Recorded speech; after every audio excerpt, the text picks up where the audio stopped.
Mereka berkata, kami beriman kepada Tuhan seluruh alam, yaitu Tuhannya Musa dan Harun. Firaun berkata, mengapa kamu beriman kepadanya sebelum aku memberi izin kepadamu? Sesungguhnya ini benar-benar tipu muslihat yang telah kamu rencanakan di kota ini untuk mengusir penduduknya. Kelak kamu akan mengetahui akibat perbuatanmu ini.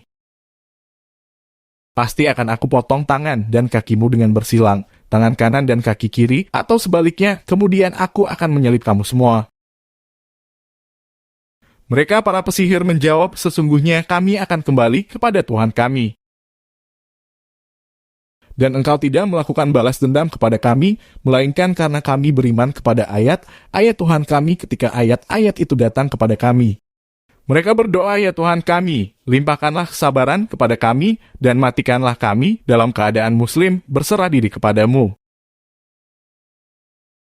Dan para pemuka dari kaum Firaun berkata, apakah engkau akan membiarkan Musa dan kaumnya untuk berbuat kerusakan di negeri ini, Mesir, dan meninggalkanmu dan Tuhan-Tuhanmu? Firaun menjawab, akan kita bunuh anak-anak laki-laki mereka dan kita biarkan hidup anak-anak perempuan mereka, dan sesungguhnya kita berkuasa penuh atas mereka. Musa berkata kepada kaumnya, mohonlah pertolongan kepada Allah dan bersabarlah. Sesungguhnya bumi ini milik Allah, diwariskannya kepada siapa saja yang Dia kehendaki di antara hamba-hambanya. Dan kesudahan yang baik adalah bagi orang-orang yang bertakwa.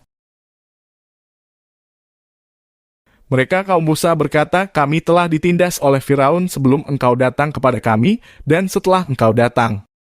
Musa menjawab, mudah-mudahan Tuhanmu membinasakan musuhmu dan menjadikan kamu khalifah di bumi, maka Dia akan melihat bagaimana perbuatanmu. Dan sungguh, kami telah menghukum Firaun dan kaumnya dengan mendatangkan musim kemarau, bertahun-tahun dan kekurangan buah-buahan, agar mereka mengambil pelajaran. Kemudian apabila kebaikan, kemakmuran datang kepada mereka, mereka berkata ini adalah karena usaha Sami. Dan jika mereka ditimpa kesusahan, mereka lemparkan sebab kesialan itu kepada Musa dan pengikutnya. Ketahuilah sesungguhnya nasib mereka di tangan Allah, namun kebanyakan mereka tidak mengetahui. Dan mereka berkata kepada Musa, bukti apapun yang engkau bawa kepada kami untuk menyihir kami, kami tidak akan beriman kepadamu. Maka, kami kirimkan kepada mereka topan, belalang, kutu, katak, dan darah. Air minum berubah menjadi darah, sebagai bukti-bukti yang jelas.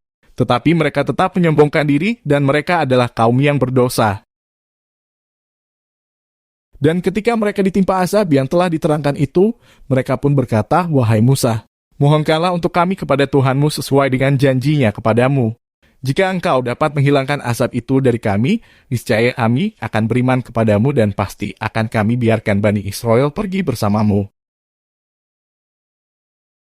Tetapi setelah kami hilangkan azab itu dari mereka hingga batas waktu yang harus mereka penuhi, ternyata mereka ingkar janji. Maka, kami hukum sebagian di antara mereka. Lalu kami tenggelamkan mereka di laut karena mereka telah mendustakan ayat-ayat kami dan melalaikan ayat-ayat kami. Dan kami wariskan kepada kaum yang tertindas itu, bumi bagian timur dan bagian baratnya yang telah kami berkahi, dan telah sempurnalah firman Tuhanmu yang baik itu sebagai janji untuk Bani Israel disebabkan kesabaran mereka. Dan kami hancurkan apa yang telah dibuat Firaun dan kaumnya dan apa yang telah mereka bangun. Dan kami selamatkan Bani Israel menyeberangi laut itu, bagian utara dari Laut Merah. Ketika mereka sampai kepada suatu kaum yang tetap menyembah berhala, mereka, Bani Israel, berkata, wahai Musa, buatlah untuk kami sebuah Tuhan berhala, sebagaimana mereka mempunyai beberapa Tuhan berhala. Musa menjawab, sungguh kamu orang-orang yang bodoh. Sesungguhnya mereka akan dihancurkan oleh kepercayaan yang dianutnya dan akan sia-sia apa yang telah mereka kerjakan. Dia Musa berkata, pantaskah aku mencari Tuhan untukmu selain Allah, padahal Dia yang telah melebihkan kamu atas segala umat pada masa itu.